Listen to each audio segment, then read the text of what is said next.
Hi, Stephen Krivit here from New Energy Times. Thanks for joining me today. This is a six-part series about the conference presentation I gave on the Widom-Larsen theory in 2023 in Poland. This is part 3.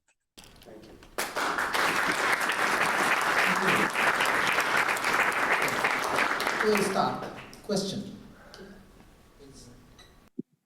Yeah, I have, of course, a little problem with this theory. First point, of course, collective effects are studied from the beginning of the history of atomic physics, nuclear physics. Everywhere there are some collective states. Every resonance in nuclear structure is a collective state. And what we measure, for instance, with the screening effect, there is also a collective state of electrons. So if we are speaking in the electron energy of 200, 300, 500 electron volts, this is a collective state of many electrons, okay? And the point is, if you want to have a heavy electron, and you need about 1.2 MeV to produce neutron. So from plasmons that have energy of 5, 6, 7, Cepheids plasmons, 5, 6 electron volts, it is extremely unlikely. So maybe there are some mechanisms already here reported that maybe can enhance this thing, but experimentally we see that electron screening can have, 500 electron volts, not 1.2 MeV, something like this. This is the first point. And would you like me to comment on your first point? I only have a very limited capacity to comment on that, but first of all, I thank you for your comment. Yeah. I believe you said that the ability to produce this extra energy is very unlikely. Is that the essence of what you said? Yeah, you need 1.2 MeV to produce from proton and neutron, and you should have this energy from somewhere. Okay. Yeah. So that's the essence, and you believe it's unlikely. It's very unlikely. You need 10 to 6, 10 to 9 electrons in collective state to produce. And it means, there is a long-range interaction of electrons. This is also known in physics, for instance, superconductivity, copper pair, there's long-distance interaction. But this kind, 10 to 9 electrons to combine to one system, it is extremely unlikely, I would say. Of course, we can study different effects there. There's not final point, but okay. I believe I understand the larger concept of what you're saying. Do you think it's impossible?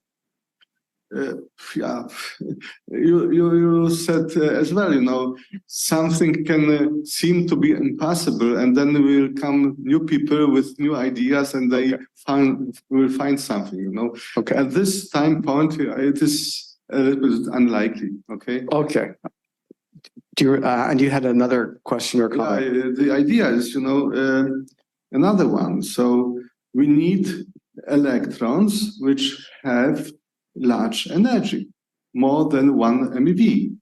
If you have electrons, and there's my comment to Teresa contribution, NASA contribution, we have high energy electrons. If we are our experimental results, we produce high energy electrons and positrons.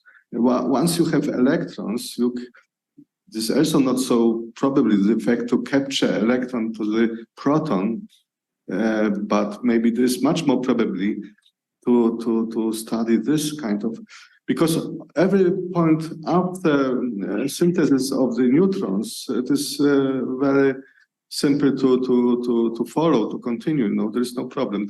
The first point is very difficult, I would say. Yeah.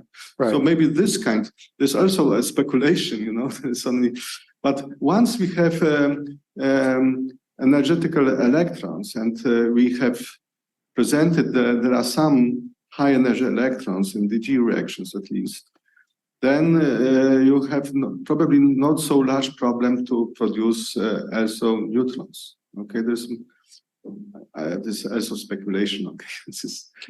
Yeah. I would be very pleased if after the conference we could continue the conversation and I could have the opportunity to understand what your more details of what you're discussing. Okay, thank you. Thank you. After the conference, I reached out to Chersky to follow up on our discussion. He had doubts that in LENRs, an electron could undergo an increase in effective mass to become a heavy electron.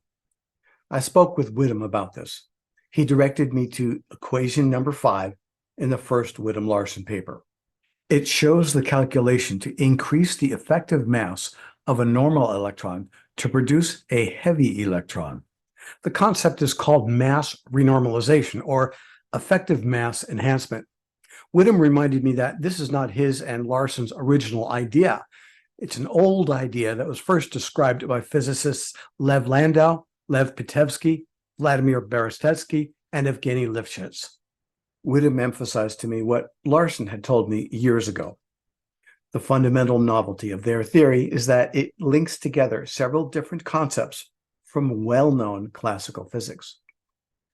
Despite several email exchanges with Chersky, and after I showed him equation number 5, Chersky still thought that an electron was unlikely to gain sufficient effective mass to become a heavy electron in LENRs. I understood his objection as reasonable, but not, in my opinion, relevant.